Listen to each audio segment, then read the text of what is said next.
Haynes Shelton. Michael, good to see you, buddy. Good to see you too, man. North American Whitetail. Obviously, if you viewed any outdoor television, you've seen North American Whitetail. And if you ever picked up any type of print when it comes to hunting magazines, everybody's hunted or hunted whitetail, so therefore you know about North American Whitetail. So what's been up, buddy? Man, I tell you, you're right, dude. North American Whitetail, you know, we had an awesome year. We celebrated our 40th anniversary at NAW. You know, started in 1982. That was the premier issue of North American Whitetail, and so it's hard to believe in 2022, you know, we did 2 celebratory anniversary issues and got to look back on those big milestones and celebrate, you know, something that started, you know, before I was even born, man, that predates my time, started by our guys like Gordon Whittington and Stan Potts, Dr. James Kroll and Greg Miller. So we had an awesome year, man. It's been a good one. Well, it's funny you mentioned that. You're talking about North American Whitetail dating back to 1982. Obviously, that makes me feel really old because I remember now that I'm almost 50, picking up those publications, North American Whitetail, and you mentioned names like Greg Miller, Gordon.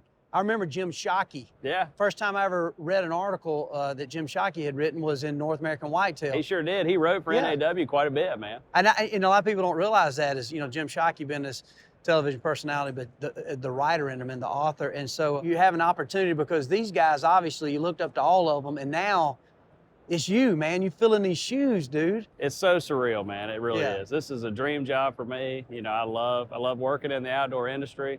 It's something that I always wanted to do. You know, so I went to college. I wanted to be a writer. I was an English major. Wanted to be a journalist, but I met some contacts that wrote for several different outdoor magazines. And I remember when North American Whitetail came a calling, man, I had a job interview with Gordon Whittington, which was just, like you said, surreal. That was somebody I had known my whole life and had always watched Gordon on television and read every copy of the magazine. I remember it used to be sitting on the dash of my dad's pickup truck all the time. And so, yeah, dude, you talk about crazy. Like, I remember going into that interview and sitting down and, you know, we're having a conversation and just like 2 people because Gordon's one of the easiest guys to talk to on the planet, but you can't help to be starstruck a little bit, to, you know, to meet with some of these guys that were, like you said, your idols, people you had looked up to your whole life. So, and now I get to do it every day and we get to do fun stuff like this, and we're blessed, man. This whole opportunity is a blessing from God as far as I'm concerned. Absolutely, and I think that's the big word that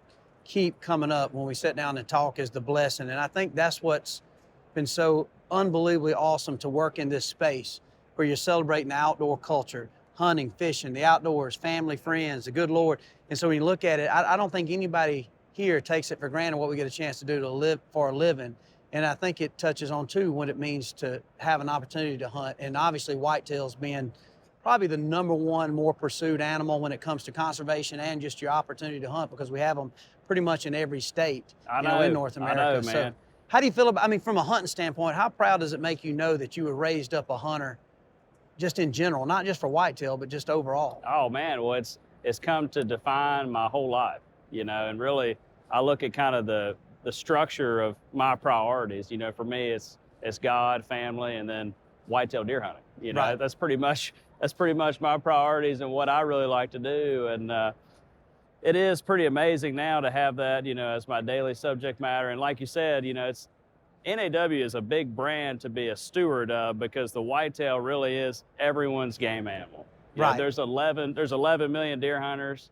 You know, not everybody's going to have an opportunity to go and hunt an elk or a bull moose or a sheep or whatever. But most everybody, if they're going to hunt, they're going to deer hunt at some point. So NAW, for that reason, has been blessed to have a big audience, so many people that participate in deer hunting. And that's one of the things I love the most about what we do, you know, especially for North American Whitetail Television. We're always traveling across the country trying to hunt whitetails in different habitats and hunting different subspecies of deer because, you know, the whitetail, while it is the everyman species, it's also like something that you can pursue near and far. You can kill them in your backyard, or you can travel, you know, 3,000 miles north to Saskatchewan like I did this fall and kill them, you know, in the frozen tundra, and then you can go all the way down to Mexico. I mean, there's so much you can do in the whitetail world. You can spend your whole life, you know, trying to accomplish all your goals there. So for me, that's why the deer are so special. That's right. I mean, such a diversity. And you guys have always done a phenomenal job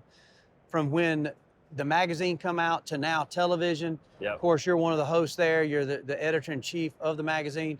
But from showing the visual aspects of pursuing in these different geographies, different terrains, there's a different tactic. Yeah. Because I know you grew up in North Carolina, so I'm in Right. Georgia. So there's a whole different strategy Yeah. to hunting the South versus, say, hunting Northeast Montana. Yeah, man. Or maybe South Texas. And of course, you had a chance to go up to Saskatchewan, I think, for the first time. Yep. So tell me a little bit about that, man. I'm gonna tell you, I realized what my Southern blood was when I'm out there in 30 degree below zero. Not 30-degree weather, 30 degrees below. Oh, dude, it was one of the craziest things I've ever done, man. Yeah. And I really didn't know what to expect. I mean, literally grew up watching North American whitetail and real tree monster bucks, people traveling way up, to the great wide north, man, Right. Saskatchewan, and hunting those extreme cold conditions. And so I'm kind of getting ready for that hunt, looking at the forecast, packing everything I've got to take with me. And it was supposed to be about 0 degrees. Right. And I've hunted 0 degrees. Right. So I'm like, hey, we got this, man. Yeah. But then when my dad was hunting with me, it was really special. So when we landed into Saskatoon, there was a storm that moved in from the Arctic. They call it, Clipper came down. Because that's the neighboring state, Antarctica. I know. So that's how north you are. It was crazy, man. So by the time we landed, it was already minus 20. And Yeah. about 3 feet of snow came in. And we ended up hunting in minus 30 Fahrenheit. But I tell you what, and we were hunting at Northway Outfitters, which they told me when I got there that was like one of the first places you had ever gone and filmed, I think. No, it is. Yeah. It was. Holy cow. Yeah, so Buddy Graham and the guys at Northway. Buddy Graham. On the There's Mosquito Indian Reservation, isn't it? Yeah. So we were hunting on a Creek Indian Reservation. That's right. Yeah, up there. And they said to tell you hello, man, if I ever ran into you. They said that was a long time ago, but we got lucky. We killed 2 giant deer, man.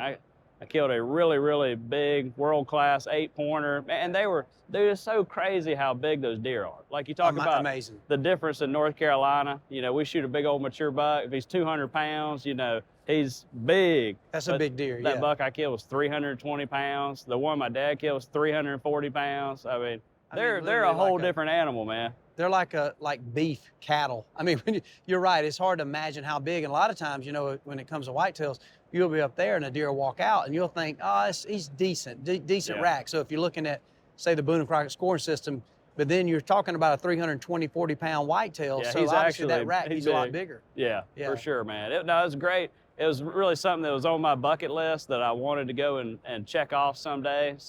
And now I can't wait to go back. It was like I enjoyed every miserable second of that cold now. And Exactly. we're sitting there like, man, I don't know if I can ever do this again. And as soon as we got home, I'm like, man, I can't wait to go back. Well, anytime you get off a plane, I remember going back to that opportunity to hunt with Buddy and those guys, or I was videoing, but Yeah. I remember I got off the plane to Saskatoon and they was issuing eyeball warnings. I don't know if that was exact terminology, but basically like blink ever so often so your eyeballs don't freeze. Oh, yeah. So that's the difference in hunting there versus some of these other places. But one question I want to ask you, what would you give any advice or what would you tell somebody, because you're young, you talk about these pioneers, these people, the Gordons, the Greg Millers, even the Stan Potts. I mean, obviously Pat Reeve obviously was part of this show. So you look back on all these people and personalities that influenced you. What would you tell somebody young, you're still being a young man that's actually hitting your stride and got this responsibility when it comes to looking toward obtaining goals and to getting these opportunities within the space? What kind of advice would you give somebody?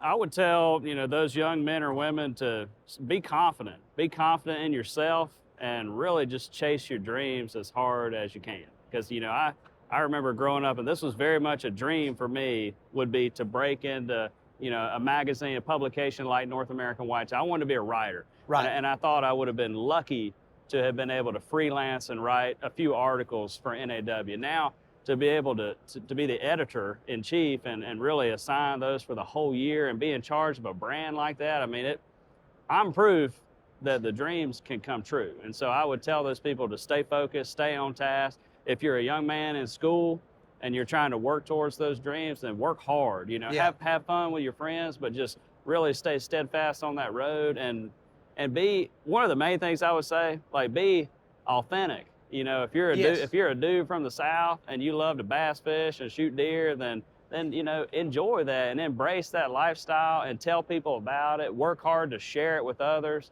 We always need more hunters in our space. We're losing some hunters, unfortunately. So you know, go out. If you think the outdoor industry is something you want to do, then be proud of who you are, share it with the world, stay confident, and go out there and achieve your dreams, man.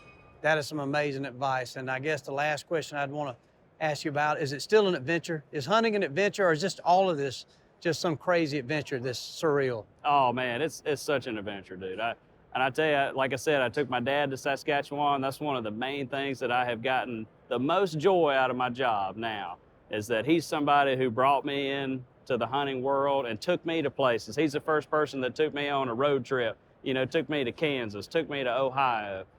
And now I've got access to some of the best places in the world, outfitters like Northway. And I'm taking my dad now. I'm taking him with me on those trips. I finally have an opportunity to give back to him, Right. because he gave so much to me. Wow, yes. So I'm on an adventure for me. Yes, I'm going to all these great places, but I'm taking him on an adventure too. So yeah, we're good, man. Life is good. Haynes, man, it is a pleasure to sit down and chat with you. North American Whitetail is going to continue to be in great hands with you, buddy, and it's good to get to know you. And I'm looking forward to an adventure with you, man. Yeah. Because I feel the same. Everything you're saying about your dad, your family, the blessing, I feel the same. So, so glad to have you part of this family, man, and to see what all is going to happen in the future, because I know some good things coming from not just North American Whitetail, but from Haynes Shelton, buddy. So thanks for coming by and chatting with us. You bet. Thank you so much, Michael. welcome. Enjoyed it, man. Thanks for having me. Yes, sir. We certainly hope you enjoyed Outdoor Bites with me, Michael Waddell. Thank y'all for watching.